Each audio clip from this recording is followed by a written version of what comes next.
Hey everyone, welcome to another episode of the Dan and Joe Sports Show. As always, I'm Dan. And I'm Joe. Well, Joe, we've had some titanic shifts in the world of college football in the last couple of weeks. It's been basically a year of change in college football, considering it's about a year now since NIL came into play, and we've seen all the changes in recruiting, change in the power structure of college football. Of course, that change. Was right before when you had a huge shift with Oklahoma and Texas leaving the Big 12 to come to the SEC. And we all kind of knew that conference realignment wasn't done, but this latest conference realignment has really just kind of left me dumbfounded. I can't believe it. It makes no logistical sense. I get it from a marketing and a financial standpoint, but USC and UCLA joining the Big Ten to me is absolutely bonkers. Yeah, Dan, I share that same perspective because you think about theoretically, hypothetically speaking, you're going to have a situation where you have a series like a baseball series, basketball game, whatever, that's scheduled with USC traveling to Rutgers. And that's just, a cross-country trip. And so I don't know if they've really thought about that enough. I know they're doing it obviously for kind of the marketing purposes and getting the LA market to the Big Ten. That's right, Joe. I mean, even, not quite that far, but just a little less. I mean, I went to the Auburn Penn State game last year and went to Happy Valley. That's not an easy place to get to either. It's in the middle of nowhere. Not a whole lot of airport space. I mean, that's going to be a logistical nightmare, even getting a USC or UCLA plane to get there. Which, by the way, one thing that I had heard for the longest time is that UCLA did not charter flights for their athletic program for any sport. Well, that's going to have to change ASAP. Yeah, no, that's really interesting. I did not know that either.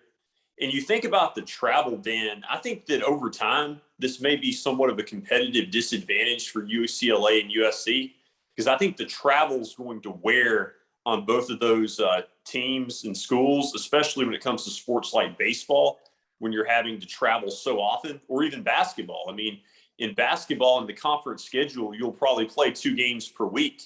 And so I would assume if they have a road trip, you would play, the entire week on the East Coast, but still, like, that's going to wear on you. Like, you always see teams in professional sports leagues, like I've heard it said before about the Seattle Mariners in Major League Baseball, that one reason that they, miss the playoffs so often is that over time during a long season, the travel to the Pacific Northwest back and forth really wears on that team. Mm-hmm. And I think that that's going to be a situation here with both of these schools. Well, absolutely, Joe. I mean, you think about it, you could have a 3-week period where hypothetically you could play Penn State, Rutgers, and Maryland all in a 3-week stretch. And that would mean, let's say you had them all on the road, you're going to the East Coast 3 weeks in a row. And I guess presumably you'd have to come back for a couple of days to go to class and everything. And that's just insane. Can you imagine how much it's going to cost the university with all the air travel they have? I mean, they're really making up the money on the media rights. I mean, obviously these are people that are much smarter than me that are looking at these deals and they're thinking it's worthwhile. But with the rising price of gas right now, that's going to be crazy. No, it really is, economically speaking, with those prices. That's definitely a good point. Now, I will say that the Pac-12 as a conference has always been good about making sure, for instance, if you're, traveling to Oregon to play Oregon State in basketball, they make sure that you also on that same road trip play Oregon as well. But again, that's the Pac-12. I don't know if the other Big Ten member schools would want to be on board with that. Right. And something else you want to think about too, Joe, is that, I'm sure there's going to be a lot of fans in Happy Valley, in Ann Arbor, in Columbus, Ohio, that really want to go to the Coliseum to go to a game, that want to go to the Rose Bowl for a game. Are California people really going to be that psyched about going to Columbus, Ohio, to go into the Big House, to go in to play a game in Michigan State? They're not going to want to deal with that weather. I don't think you're going to see as many USC and UCLA fans making the travel there. And I think you may actually have a lot of empty seats in some of these games. Yeah, and I also think the novelty will wear off over time, too. I think the first year or two, there could be some excitement. And then it's like, I don't want to make a cross-country trip, especially where it's like for every road game. Yeah, I mean, Joe, I went to in 2003 when Auburn played USC at home. This is when they had Matt Leinart, Reggie Bush, all that. It was the first year they won the national championship. I don't remember seeing barely any USC fans making that trip. And I mean, I know Auburn played there the year before, and I know a lot of Auburn people made that trip because they were excited to play in the Coliseum. But I didn't see a whole lot of reciprocation in 2003 when they came to us. I mean, I remember there wasn't a lot of great things to remember about that game because they beat us really handily. But I don't remember seeing a whole lot of USC fans. And so I think that's something that, from a ticket sales standpoint, is actually going to backfire on them a little bit.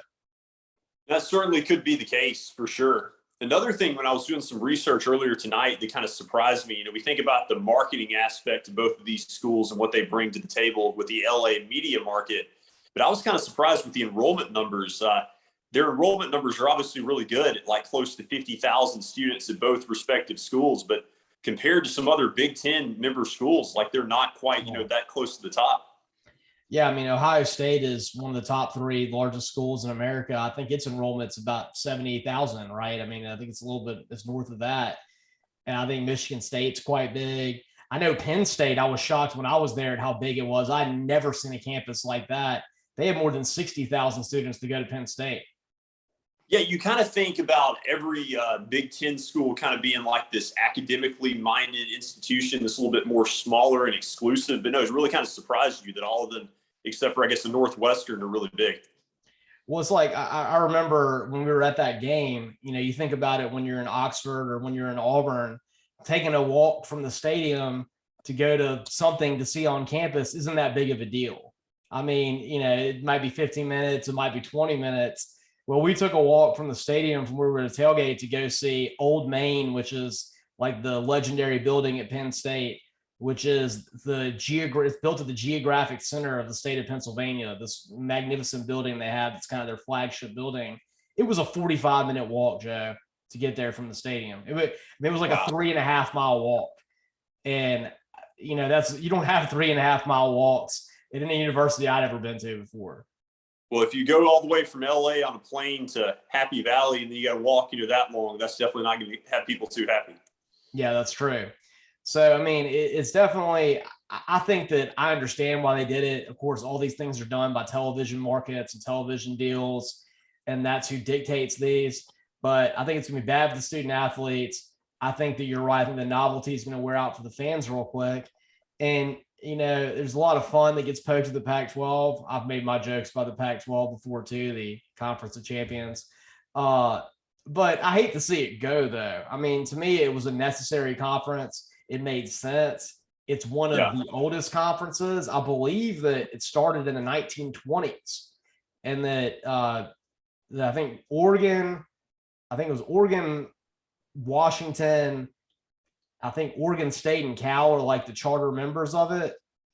And I mean, now you're going to have a conference that's been around for 100 years, which in my mind, I struggle to see it surviving through this. I do. Yeah, it's about to see some wholesale changes. I think there's going to be a lot of expansion talks, with a lot of these teams moving either to the Big Ten to join USC and UCLA or to the Big 12. And now, Joe, here's the question that I have. So you saw that, they got the 2 LA teams. They got USC and UCLA. Presumably, in my mind, it depends on which way they approach this. You would think that they approach it from a football standpoint. And if football was the mindset of it, then USC was probably the one they targeted first. With Lincoln Riley coming in, all the hype that you have with USC being back. And then, of course, not too distant memories of USC being the toast of college football. It's UCLA. It's been a long time since I remember them being very good at football, maybe since the early 2000s. When you want to look at an overall athletic program, UCLA probably has the best athletic program in America, I think. When you want to look at holistically in all the sports, I mean, you think about their softball program, their basketball program, their baseball program. They all have national championships within the last 5 years, every single one of them.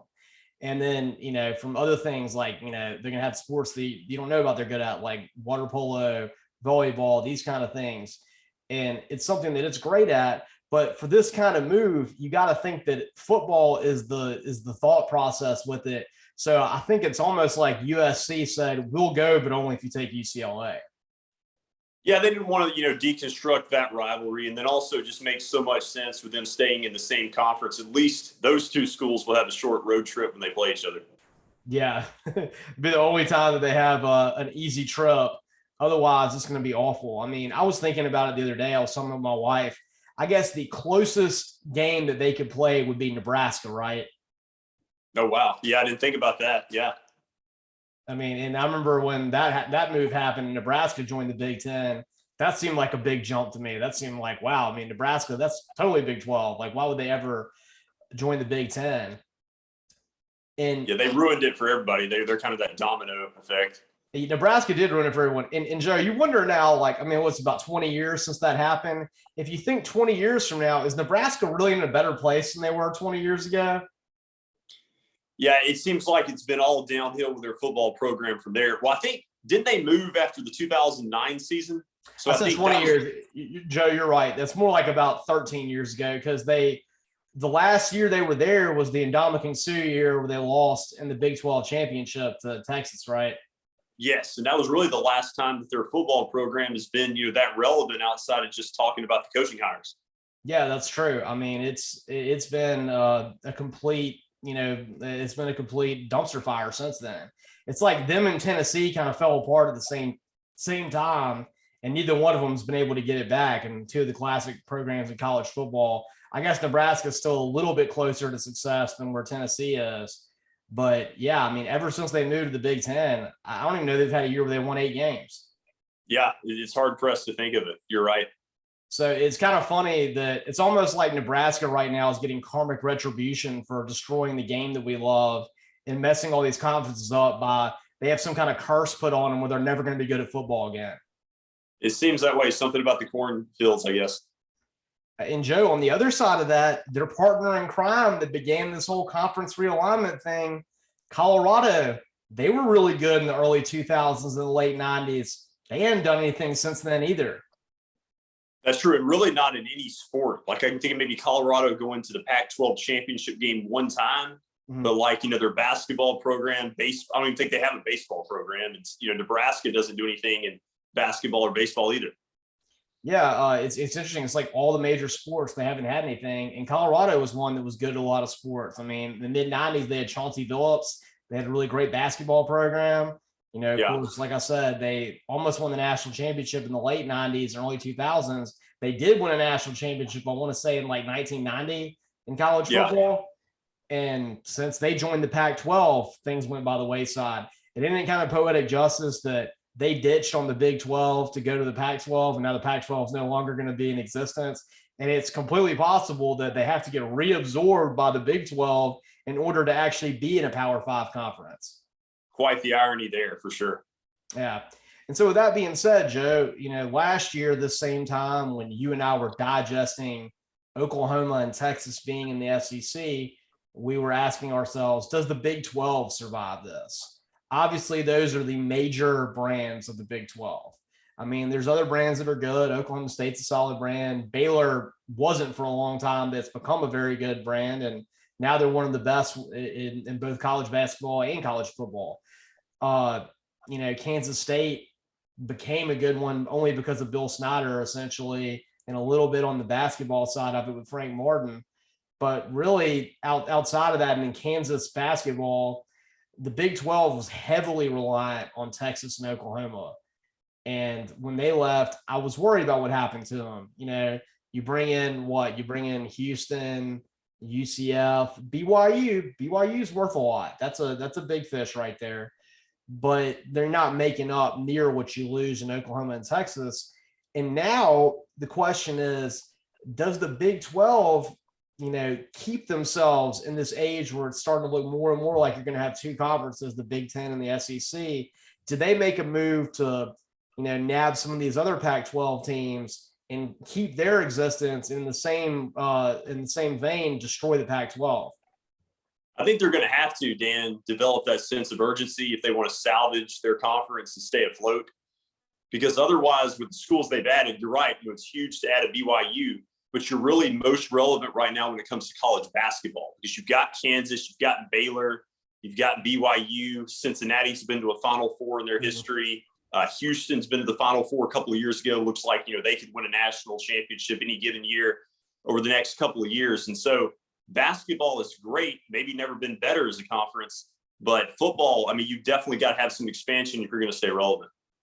Yeah, and so we'll see what's happening. Like, of course, now thinking about what's left of the Pac-12 back to the Pac-10 like it used to be, obviously Oregon and Washington, in my mind, would be the two biggest fish that you want to get. And you think about it, when you're expanding a conference, you got to always do it in multiples of two, because you have to keep the even amount of teams in it, or else you get in that weird situation like the Big 12 was when they had 9 teams at one point, and it was kind of weird. And they, I guess they just made it where the top 2 teams had to play each other in the championship.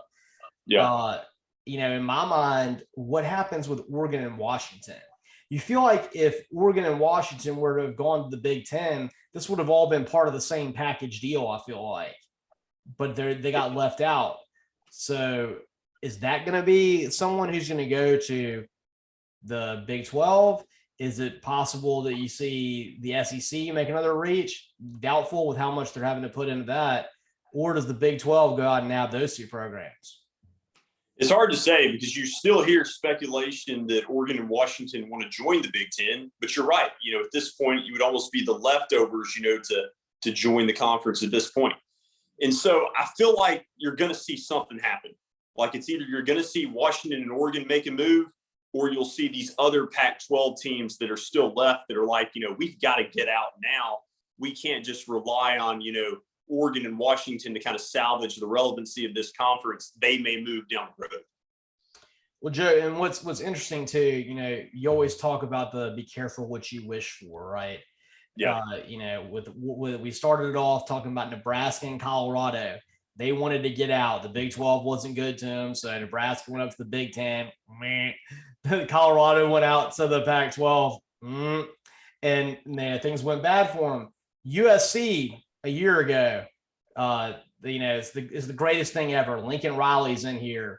We're so great. We're bringing the Pac-12 back. The USC brand is back. Coliseum's going to be lit again. They're going to be winning national championships. Everyone's like, wow, the Pac-12 is back.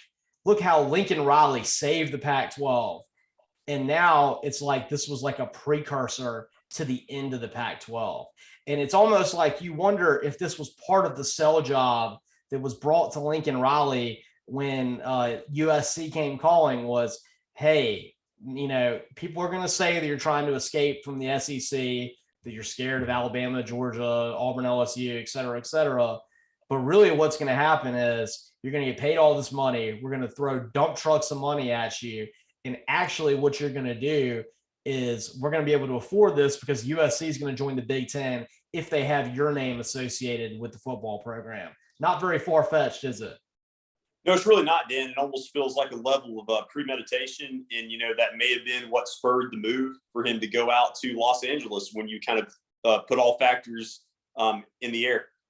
Yeah, so it's just so funny to me how I think about, there was so much optimism about where the Pac-12 was going just, one short year ago. And then now you're facing down. I mean, in my mind, I think it's more than likely they're not going to exist within a couple of years. No, I think not. Yeah, I think you're right. I think that you're going to see that 2 or 3 just kind of power conference model. And so, now you look at it as it's still the quote unquote Power 5, right? You got 2 that are clearly way ahead of everyone else. And now it's the Big 12 and the ACC. What's going to happen with them? You got to think if you're the ACC right now, you have to get Notre Dame. You have to get that thing side sealed and delivered. If you want to secure, your existence in perpetuity, you got to get Notre Dame right now, because right now you kind of have them, right? You have them. They play a lot of ACC teams in football. The year of the pandemic, they were an ACC member for one season. You have them in all the other sports, but you don't have them signed, sealed, and delivered completely. So you got to think they have an early lead on this, but Notre Dame is going to say, is that really a sound financial decision to actually join the ACC completely?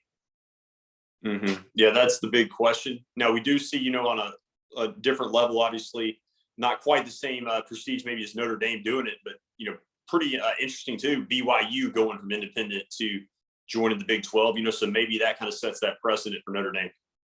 That's right, Joe. And I'm really interested to see what happens with Notre Dame because, in my mind, you either got to think it's going to be the Big Ten or the ACC because I just don't see Notre Dame being in the SEC, and I certainly don't see them being in the Big 12.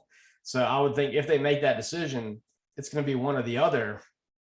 But you also think, does this maybe strengthen their resolve to say we're never joining a conference? Because why would we join a conference when all you're doing is reshuffling it all the time? In fact, if I was in Notre Dame's position right now, I would double down on the fact that I'm never joining a conference. Well, if I did, I definitely probably wouldn't do it until things were a little bit more stationary. Like all this movement right now, who's to say that you join a conference and where's, it stand like a year from now? Like I'd be a little bit nervous about, jumping right now. That's right. Joe, I think the only positive thing that we can say is that we're fans of teams that are charter members of the SEC, and the SEC is not one that's getting picked off from teams. So that's good. Yeah, there's a funny SEC Shorts video out I saw this week about they were doing like an interview for like SEC expansion, and it was kind of funny to see some of the teams, that are on the short list. So definitely recommend people check that out. Yeah, I had a friend of mine send that to me. That's one that I want to check out because it looks pretty funny, and those are usually good. Yeah. But yeah, I mean, this has been the one that upset me the most. At least Oklahoma and Texas was somewhat palpable to me because when you think about what's historically considered the South, Texas does fall within that to an extent. I mean, you think about it, like there's parts of Texas that are right there next to Louisiana that are even on the Gulf, and there's at least a Gulf of Mexico connection. You think about the culture of Oklahoma, while to me it's a little bit more of a Western culture, it still somewhat fits within what you think. What do you think about the SEC? It's contiguous, right? I mean, you can be in Fayetteville, Arkansas, and get to Tulsa, Oklahoma in an hour and a half. They're right there next to each other. So that makes a little bit of sense. There's, they're all teams that used to be in the old Southwest Conference. They got in the SEC. But when you do this, suddenly there's no even history. There's no geographical relation. It's completely for media rights, and it destroys every kind of rivalry you ever had. It really does, Dan. Very well said. And it kind of just adds to that kind of ever-growing professional sports theme, that we've reached with NIL. That's right, Joe. And I mean, well, I want to leave it with this. The last thing that scares me about this is that the more we have these conferences grow, the less you have those ties, that soon you're going to see a lot of rivalries go away. Right now, I get to enjoy Auburn playing Georgia and Alabama every year. That's not a given going forward. It's not a given that we'll get to see Auburn and Ole Miss every year moving forward. You'll get to see Ole Miss and Mississippi State, Ole Miss and LSU. These things are making it to where you've already lost Texas and Texas A&M. That's gone by the wayside. You lost the backyard brawl with Pittsburgh and West Virginia. So far, most of the SEC teams have escaped this. But if you keep growing all these teams, there ain't enough games for this to work. Yeah, and I saw this a little bit firsthand on that lower level, like in the mid-major conferences with Conference USA. Being in the Hattiesburg area, I can think about how much that conference has changed over the last 20 years. And like where it was at in the early 2000s, you had the Houstons and the Tulanes, and the UABs and Southern Misses all together. And then like there's been this revolving door over the years, different teams coming in. And suddenly, USM went from having those natural regional rivalries with like a Tulane or a Houston to suddenly having to play teams like Marshall, where they just don't have that tradition against them, or Old Dominion. And so it definitely has an impact. And if it has an impact in Conference USA, I just can't imagine, what it's going to be like on the power conference level. That's right, Joe. We're about to see that impact playing out in front of us very soon. I want to thank all of you listening to the impact that you make on our show. It makes us get to do this. We love getting out here and being in front of you every Wednesday night. And also want to thank our sponsor. That would be, Beach Ball Properties. If you want to have a summer vacation right now, it's prime time at the beach. It was in the 80s today. Give Hunter and Ginger a call at Beach Ball Properties to go have a ball at the beach in Orange Beach or Gulf Shores. And if you want to catch all of our episodes, you can listen to them on Spotify, Apple Podcasts. You can also subscribe to our YouTube channel and watch all the Dan and Joe episodes on that. And as always, I'm Dan. And I'm Joe.